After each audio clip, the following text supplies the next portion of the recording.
Hello दोस्तों, अपन इस video में बात करने वाले हैं वाई मीशो। मीशो पर ही अपन को क्यों सेल करना है। तो मैं आपको बता दूं, ये कोई वो नहीं है कि फोर्स के आपको मीशो पर ही सेल करना है। ये अपनी इच्छा और वो क्यों है। ओवरऑल इंट्रो में आपको मीशो के बारे में बताने वाला हूँ कि आपको कैसे इसमें फुल वर्किंग होगी। इनका ओवरऑल मैं आपको मीशो के बारे में बता देता हूँ इस वीडियो में। तो दोस्तों, यदि आपके पास शॉप एक्ट आ गया है, जीएसटी नंबर है, करंट अकाउंट है, पैन कार्ड, आधार, ये सब है, आपने सीए से कांटेक्ट कर लिया है, रेंट एग्रीमेंट वगैरह जो इलेक्ट्रिसिटी बिल चाहिए था डॉक्यूमेंटेशन में, यदि वो आपके पूरे हो गए हैं तो आप उसके बाद आगे बढ़ सकते हैं। तो चलिए दोस्तों, बात कर लेते हैं अपन। सबसे पहले आपको एक काम करना है। यदि आपका बैंक अकाउंट आ जाता है तो passbook, mobile number, registration number, GST number एक फोल्डर में सभी अरेंज करके रख लीजिए। वो आपको हर जगह काम आने वाले हैं, तो आप एक फोल्डर में फ़ोटोज़ खींच के उनकी रख लीजिए या फिर मेल पे सेव कर लीजिए, क्योंकि हर जगह bank account detail, GST detail, mobile number, mail ID, ये सब की ज़रूरत आपको अभी पड़ने वाली है। आपको बता दूं, मीशो पे 700 से ज़्यादा कैटेगरी हैं जो कि सेल हो रही हैं। प्रोडक्ट सेल हो रहे हैं मैन्युफैक्चरर द्वारा, होलसेलर द्वारा। और 700 से ज़्यादा कैटेगरी उसमें लिफ्टिंग हो चुकी है। मतलब कैटेगरीज फिर उसमें होती हैं सब कैटेगरीज के बाद होते हैं साइज वेरिएशन। अब आपको बता दें, यदि आपको मीशो पे सप्लायर बनना है तो एक ओवरऑल मैं आपको इन्फॉर्मेशन दे देता हूँ। आपके पास या तो एनरोलमेंट आईडी होना चाहिए या फिर आपके पास जीएसटी नंबर होना चाहिए है। आप उसमें साइन अप कर सकते हैं, रजिस्टर कर सकते हैं, वो भी मैं आपको एक वीडियो में बता दूंगा। है, आप अपने प्रोडक्ट अपलोड कर सकते हैं, रिसीव कर सकते हैं ऑर्डर और पेमेंट रिसीव कर सकते हैं। ये एक इनकी ओवरऑल प्रोसेस है कि आप एनरोलमेंट करें, साइन अप करें, अपलोड करें कैटलॉग, फोटोज, प्रोडक्ट जो भी आपके हैं, और फिर उसके बाद आपको ऑर्डर आना शुरू होंगे और फिर पेमेंट कुछ दिन बाद आ जाएगी। अब देखिए, इसकी प्रोसेस एक बार और बता देता हूँ मैं। आपको प्रोडक्ट जो अपलोड करने हैं वो उसके बारे में मैं थोड़ा बता देता हूँ। आपको प्रोडक्ट अपलोड करने हैं, उनकी बैकग्राउंड वाइट होना चाहिए। कोशिश करनी चाहिए इमेज बहुत अच्छी क्वालिटी की हो, या तो आपके द्वारा खींची हुई हो या किसी फोटो कैमरा के द्वारा खींची हुई। उसका बैकग्राउंड आप रिमूव कर सकते हैं, वो भी मैं आपको बता दूंगा।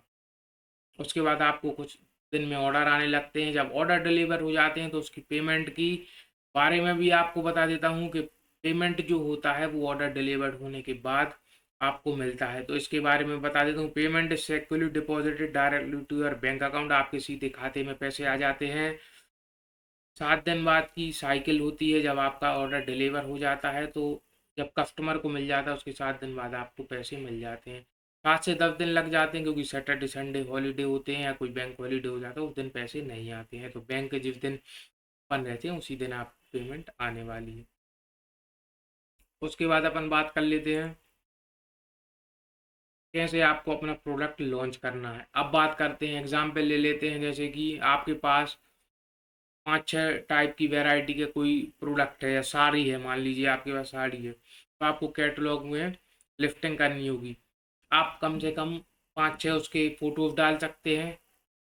और यदि आप एक कुर्ता या एक साड़ी भी सेल करना चाहते हैं तो वो भी उस लिस्टिंग में अपलोड हो जाएगा। लेकिन आपको सेपरेट कैटलॉग बनाने पड़ेंगे, कैटेगरी और सब कैटेगरीज के अकॉर्डिंग डिफरेंट कैटलॉग आपको अपलोड करनी होंगी। ये नहीं कि आपने उसी में साड़ी डाल दी, उसी में कुर्ता डाल दिया, उसी में टी शर्ट डाल दी।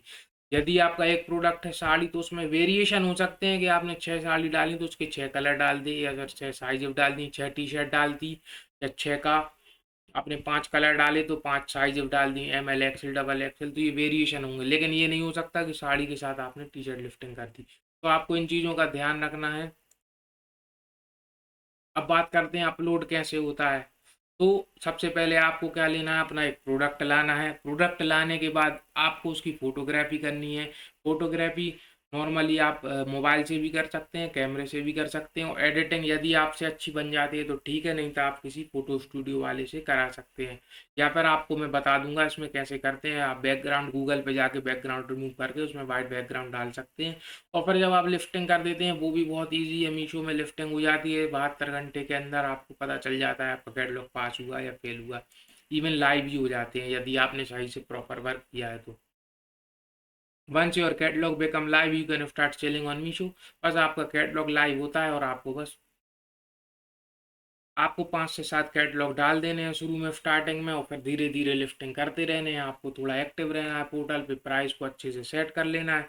प्राइस को सेट कर देंगे और परचेजिंग और सेल्स कॉस्ट का भैया बहुत अच्छे से ध्यान रखना है कि आपने कितने की परचेजिंग की और सेल कितने की करनी है, क्योंकि परचेजिंग कॉस्ट और सेल्स कॉस्ट में बहुत डिफरेंस होता है दोस्तों। ये ई कॉमर्स बिजनेस है, इसमें आपको बहुत एक एक छोटा 5 रुपये 10 रुपये पे भी ध्यान देना होता है कि आपको लॉस ना हो। आपको प्राइस अच्छे अपने अकॉर्डिंग सेट कर लेने हैं। उसके बाद अपन बात करते हैं, उसमें 2-3 प्रोग्राम होते हैं, जैसे next day dispatch, it depends on your inventory management. यदि आपके पास ऐसा प्रोडक्ट है जो कि आपको इजीली मिल जाता है, मीन्स लोकल एरिया में मिल जाता है, कहीं मैन्युफैक्चरिंग हो रही है, कोई होलसेलर है, तो वो आपको तुरंत आप बाइक से जाके उठा सकते हैं। लेकिन यदि आप प्रोडक्ट ऐसा बाय करते हैं जो कि आपकी सिटी से 1 दिन 2 दिन या 3 दिन लगते हैं, तो आप एनडीडी प्रोग्राम जो होता है उसमें लेने से बचें। या फिर इन्वेंट्री यदि आप कैपेबल हैं कि 7 दिन 8 दिन जितने ऑर्डर आएंगे अंदाज से रख सकते हैं, तो आप फिर रख सकते हैं, उसमें कोई इशू नहीं आ रहा। लेकिन एनडीडी प्रोग्राम में क्या होता है, आपको नेक्स्ट डे ही डिस्पैच करना होता है, क्योंकि वो कस्टमर को देना नहीं देंगे तो उसमें ब्रीच लग जाता है। अब आपको सबसे पहले एक्सेप्ट करने हैं ऑर्डर, लेबल डाउनलोड कर लेने हैं, पैक करना है प्रोडक्ट, और फिर आपको लॉजिस्टिक पार्टनर को डिलीवर कर देना है। अब लॉजिस्टिक पार्टनर कौन होगा? क्या आपको पोस्ट ऑफिस देने जाना होगा? नहीं दोस्तों, आपके पास मीशो ही भेजेगा कोरियर पार्टनर्स को, जैसे कि ecom delivery express, shadow, Valmo, 5-6 type के कोरियर बॉयज आते हैं अलग अलग, वो आपके पार्सल ले जाते हैं। ऐसे 10 ऑर्डर आते हैं तो 2-2 3-3 उनमें आपस में बट जाते हैं। अब बात करते हैं अपन को पेमेंट की। आपका जो पेमेंट है ना वो सिक्योर रहता है बैंक में। वो 7 दिन बाद जब ऑर्डर डिलीवरी हो जाती है तो आपको पैसा मिलने लगता है, मतलब कस्टमर को एक टाइम होता है कि वो वापस कर सकता है। अगर उस विंडो में उसने वापस नहीं किया तो आपको बैंक अकाउंट में वापस पैसे आ जाएंगे। इसलिए कहते हैं कि आप करेंट अकाउंट जब ओपन करें तो चेकबुक के लिए तुरंत अप्लाई कर दें, जिससे कि आपका बैंक अकाउंट डिटेल अपलोड हो जाए। आप सेविंग भी डाल सकते हैं, लेकिन करेंट से करेंगे तो बहुत अच्छा रहता है।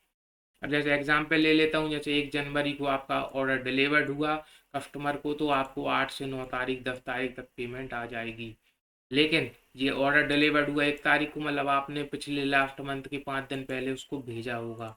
आपको पूरी विंडोज में दिखता है कि कैसे आपकी पेमेंट आती है, वो भी मैं आपको बता दूंगा।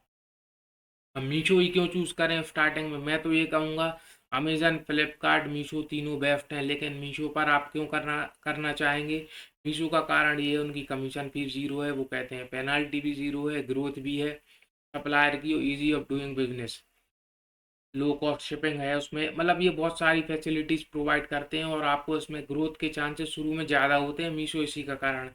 मैं तो आपको कहूँगा शुरू में आप मीशो पे वर्क करके स्टार्ट देख लो, ई कॉमर्स का एक्सपीरियंस ले लो, फिर आप आगे अमेजन, फ्लिपकार्ट और अदर प्लेटफॉर्म पे जा सकते हैं। अब इसमें रिटर्न शिपिंग फीस के बारे में पता कर ले तो 2 तरीके के दोस्तों रिटर्न होते हैं। एक होता है कस्टमर रिटर्न, एक होता है कोरियर रिटर्न, आरटीओ जिसको बोलते हैं। आरटीओ मतलब ये होता है रिटर्न टू ओरिजिन। आपने पार्सल यहाँ से अपने ऑफिस से डिस्पैच किए, आपने पार्सल डिस्पैच करने के बाद आपको करीबन जैसे मानो यहीं से आपके ऑफिस से निकल गया, जो कल हो सकता है उसका कस्टमर का मन बदल गया तो उसने चेंज कर दिया, तो आप उसने कैंसिल कर दिया, उसने डबल क्वांटिटी मंगा ली, या फिर उसको पसंद नहीं है, उसने जानबूझ के किया था फेक ऑर्डर, तो इस पे आपको कोई रिटर्न फीस नहीं लगने वाली है। लेकिन यदि कस्टमर को पार्सल मिलता है, पार्सल मिलने के बाद उसको पसंद नहीं आता है, तो वो जो कोरियर फीस लगेगी वो 100 से 150 रुपये के बीच होती है। वो आप चार्ट में चेक कर सकते हैं, अलग अलग कुरियर कंपनी अलग अलग चार्ज करती है। तो दोस्तों आप मीशो पर सप्लायर बन सकते हैं। इसका ओवरऑल मैंने आपको बता ही दिया है कि इनरोलमेंट आईडी या फिर जीएसटी नंबर लेना होगा, फिर साइन अप करना होगा जो कि फ्री है। वो यदि आपसे नहीं बनता तो आप हमसे कांटेक्ट कर सकते हैं, आप प्रोडक्ट अपलोड कर सकते हैं, ऑर्डर डिस्पैच कर सकते हो, पेमेंट भी इजीली टैब में शो हो जाती है। अब उसमें होता है 2 तरीके के ऑर्डर होते हैं। मीशो कहता है आप एडवर्टीजमेंट लगाएंगे तो हम आपकी विजिबिलिटी बढ़ाएंगे, आपकी सेल बढ़ेगी, ज़्यादा से ज़्यादा कस्टमर उसको देखेंगे, और पे ओनली क्लिक, मतलब जितने लोग क्लिक करेंगे उतना ही आपको पे करना है। कॉस्ट को भी कंट्रोल करता है। तो इनका एक प्रोग्राम है जो कि कहता है कि यदि आप एडवर्टीजमेंट लगाते हैं तो हम आपकी विजिबिलिटी बढ़ाएंगे, आपकी ग्रोथ में हम हेल्प करेंगे। मीशो रिटर्न पॉलिसी कहती है कि हम आपको प्रोडक्ट में रिटर्न पॉलिसी भी देते हैं, तो वो कस्टमर के लिए बेनिफिशियल होती है। 7 दिन के अंदर उनका रिटर्न पॉलिसी होता है।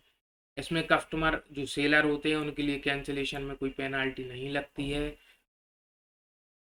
यदि ऑर्डर कैंसिल हो जाता है, जिसको अपन आरटीओ बोलते हैं, तो उसमें भी कोई पेनाल्टी अपन को नहीं है दोस्तों। तो दोस्तों, ये अच्छी बात है मीशो की कि आप यदि बिजनेस स्टार्ट करना चाहते हैं और कम लागत से करना चाहते हैं, बिना ब्रांड के करना चाहते हैं, जेनरिक प्रोडक्ट बेचना चाहते हैं, तो आप सबसे पहले मीशो पर आएँ और अपना एक 4-6 महीने उस पर समय दें। यदि आपको लगता है कि आपको अच्छा प्रॉफिट हो रहा है, तो आप उस पर वर्क करें। और यदि आपको लगता है कि आपको उतना अच्छा खासा प्रॉफिट नहीं हो रहा है, तो फिर कोई बात ही नहीं है, आप इजीली उसको बंद भी कर सकते हैं। लेकिन मैं कहूँगा आप ट्राई करते रहें, मार्जिन तो अच्छे होंगे ही, बस आपको थोड़ा प्रॉफिट लॉस कैलकुलेशन समझना होगा। तो दोस्तों, इस वीडियो में इतना ही। वीडियो देखने के लिए बहुत बहुत धन्यवाद।